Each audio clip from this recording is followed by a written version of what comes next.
All right, what's going on, guys? T Torres back here for another video. So in the last video, you guys saw that we put the exhaust that we got from Kendall from the Honda Navi group. Great exhaust. The only thing that we didn't do, and I think I put about 25 or 30 miles or so with that exhaust, and we've got to put the 90 jet that we got from Man in the Box with this exhaust, because I took the bike oh, the night that I got it, I went up to the dollar store and got some random items here and there, and I looked down, and sure enough, the daggone bike was it was like backfiring and literally spitting fireballs. So we need to fatten it up and give the Navi some more fuel. And so as you can see, I think I had this carburetor pulled off of the Navi in like less than 12 minutes. So we're gonna pull these screws off, and we're gonna put this 90 jet in there, put everything back in, and then we're gonna go take the Navi for a ride and see how she does. All right, so I got the bottom of the carburetor out. We have the 88 from the Man in the Box out, and then we have the new 90 in. So I'll put the this part of the bowl back in, and then we'll throw the carburetor back on and fire it up, and hopefully it won't be backfiring and spitting too much. Like I said, I think we needed to add some fuel to it. So let me get the carburetor back on the bike, and yeah, we'll fire it up, take it down the road, and see how the bike performs with the 90 jet paired with the exhaust and the Man in the Box intake.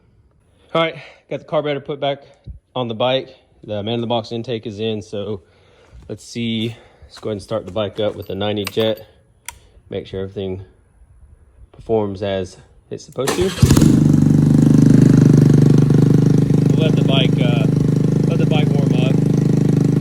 It actually does sound noticeably different already, just based off the cold start. So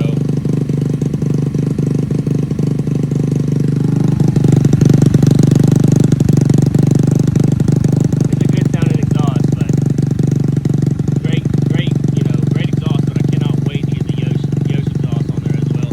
So if you don't want to spend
Okay, so as you saw in the last clip, we took the Navi out. I can definitely tell with the 90 jet, the bike does feel more peppier, but can I really tell a huge difference? No, but it is what is recommended when you have an intake and you put an exhaust on the bike, no matter if it's the Yosh exhaust, this exhaust, or the Vance & Hines exhaust.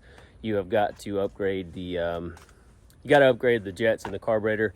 I have yet to pull the spark plug. I'll do that later on this week, and I got some family in town, and I got some smoked meatloaf that I need to pull off the smoker. But yeah, so bike does seem a little bit peppier. It actually starts better. It idles better, especially coming off of decel to a stop sign or something. The bike doesn't seem like it's dying. I didn't really touch the screw. I turned it down just a little bit, the idle screw. So yeah, I really just need to put some more miles on the bike and see how it performs. But that's going to do it for today's video. We got a bunch more content coming with the Acties. We got a cam and a DHM tune for the Monkey. We got all new front and rear turn signals, steel braided brake lines. So we got a bunch of stuff to do, and it's just like, got to find time to do it between having a full-time job. I'm in school as well. But that is going to do it for today's video. Thank you all so much for watching. Please hit that subscribe button, turn on your post notifications, leave this video a big thumbs up, and I will catch y'all in the next video. Peace.